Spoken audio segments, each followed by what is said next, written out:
This heartbreaking story took place in a small city in the north. The pitiful but also blameworthy person in this story was a boy named Beto. The boy's mother died early in an accident, so he lived with his father. At first, the father and son's life was very peaceful and happy, but a year later, his father married a new wife and his life also started to be sad from that point on. Since his stepmother moved in together, Beto was beaten and scolded by his father, even though his father had never done it before. On the contrary, Beto's father always loved his new wife very much. Sometimes later, Beto learned that his stepmother was pregnant. The quarrels between him and his father became more and more intense. In the eyes of Beto's father now, he was a rebellious and stubborn boy who was disruptive. In Beto's heart, there was only one mother. He did not accept and allow the stepmother to take the place of his mother. Time flew. The stepmother's belly was getting bigger and bigger. One day, after his father and stepmother went shopping together for the baby, they also bought Beto a clothed doll. Beto saw the gift, but he did not feel happy. On the contrary, he became angrier because he thought his stepmother was deliberately humiliating him, assuming that he had the same hobbies as girls. Afraid of affecting the fetus and affecting his wife, Beto's father silently threatened to force him to learn to be obedient if Beto did not want his pocket money to be cut. Because Beto didn't want to be with his stepmother, he made excuses to eat outside every day. Without pocket money, he wouldn't be able to live. Beto reluctantly accepted the doll and sadly went back to his room. He couldn't hide his anger, so he slammed the door in front of his father and stepmother. Outside, the father and stepmother were also tired of Beto's ignorant and disrespectful behavior. After entering the room, Beto directly threw the doll on the ground and cried silently on the bed. At this time, he felt very lonely and sad. Beto cried out alone for an hour and fell asleep because he was tired. The following morning, when Beto woke up, he saw the doll sitting on the ground. The more he looked at it, the more sulky Beto felt. He angrily picked up the doll and was about to throw it out. As soon as he went to the door, Beto saw his stepmother going somewhere. The hatred in the boy's heart began to rise. Beto suddenly had an idea and threw the doll towards his stepmother. He immediately called his stepmother and asked her to help pick up the doll.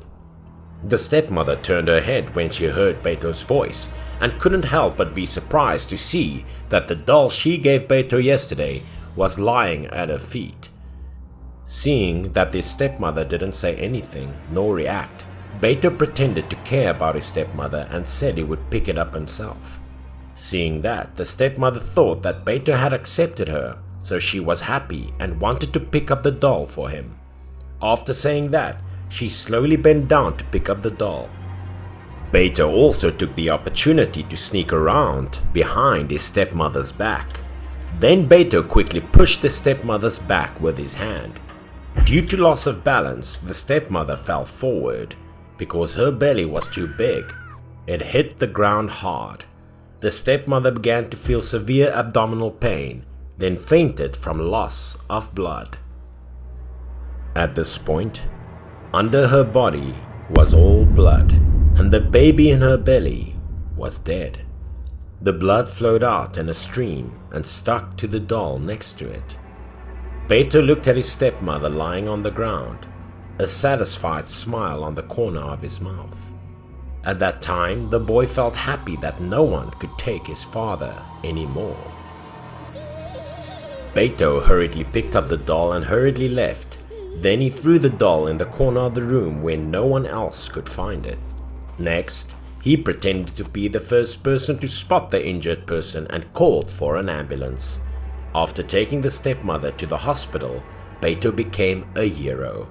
Because the doctors all said that if it came a little later, the mother's life could not be saved. Although the fetus died, Beto's stepmother was fine. Beto's father immediately wanted to buy some food to nourish his wife. He also told Beto to take care of his stepmother. Beto's father didn't wait for him to answer, then hurriedly left, leaving Beto alone in the emergency room. Beto looked at the shadow of his father was far away. Suddenly, he felt extremely scared.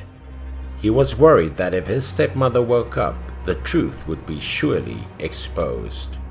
Beto went inside and took a sneak peek.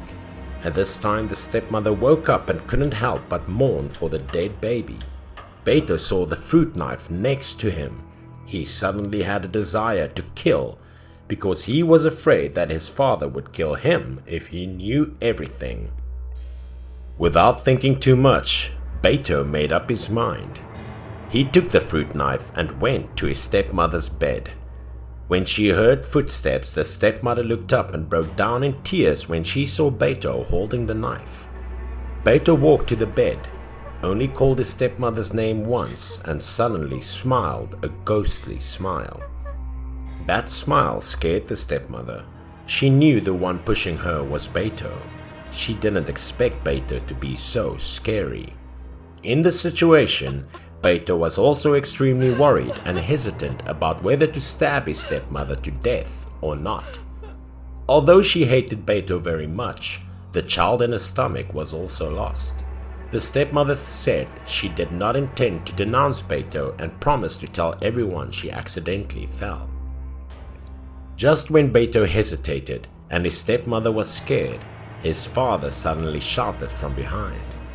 Beto turned his head in surprise, knowing that he had been discovered. Beto pretended to say that he just wanted to peel apples for his stepmother to eat. However, Beto's father could not believe his explanation because there were no fruits in the room. The father ordered Beto to give him the knife immediately. Holding the knife behind him, Beto tried to cut his hand with the knife. Seeing the blood dripping, Beto's stepmother understood what he meant. She did not want to break the relationship between father and son, so she explained that she wanted to eat apples but later realized there were no apples in the room. Beto's father immediately believed his wife and said nothing more, gently telling Beto to return home first. Beto rushed home because he didn't dare and didn't want to stay in the hospital anymore. After Beto left, the stepmother hugged Beto's father to relieve the pain in her heart. She also did not tell Beto's crimes to his father. At home, Beto also felt tormented and scared. He was afraid of his stepmother telling the truth and afraid of being sent to a reformatory for criminal children. But after that, everything was fine.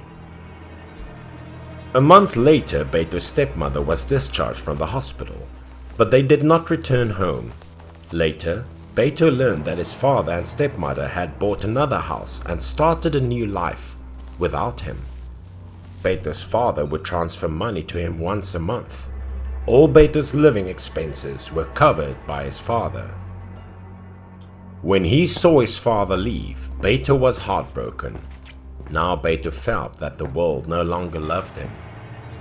Over time, Beto began to live alone. One day, after returning from school, Beto saw the doll he had thrown away lying at the door. The doll still had blood on it, and Beto immediately thought that maybe it was his stepmother who brought it to scare him. Beto didn't even look at the doll. He kicked it away and went into the house. Late at night, when Beto went to sleep, he had a strange dream. In the dream, Beto was chased by a child. The child kept asking Beto to play with him, making Beto extremely scared. Although he could not see the child talking, Beto could completely hear its voice coming from his brain. Chased by the child, Beto risked his life to run forward despite the endless space ahead. While Beto was deep asleep, the doll he kicked in the afternoon suddenly entered the room and stood staring at him in the dark. The doll then jumped onto Beto's face, covering his nose, mouth, and using its weight, causing him to suffocate. 2 days later, Beto's father tried to call home several times, but he didn't receive a reply. His father decided to go back home to check it out, and he found out Beto was dead. Beto's eyes, nose, and mouth were all covered with cotton wool. Beto's corpse was so scary that it haunted his father for a long time. Beto's father called the police soon after, and after the police investigated, they did not find any trace of the perpetrator. Therefore, the case was still unfinished. Everyone then focused on Beto's corpse, but no one noticed that in the corner of the room there was an abandoned doll. It showed a very strange smile. It had a face like a baby and was crying silently. No one knew that inside the doll lived another world, and Beto's soul had been trapped there. Time later, Beto's death still torments Beto's father and stepmother. They only blame themselves for the carelessness that caused the death of their poor son.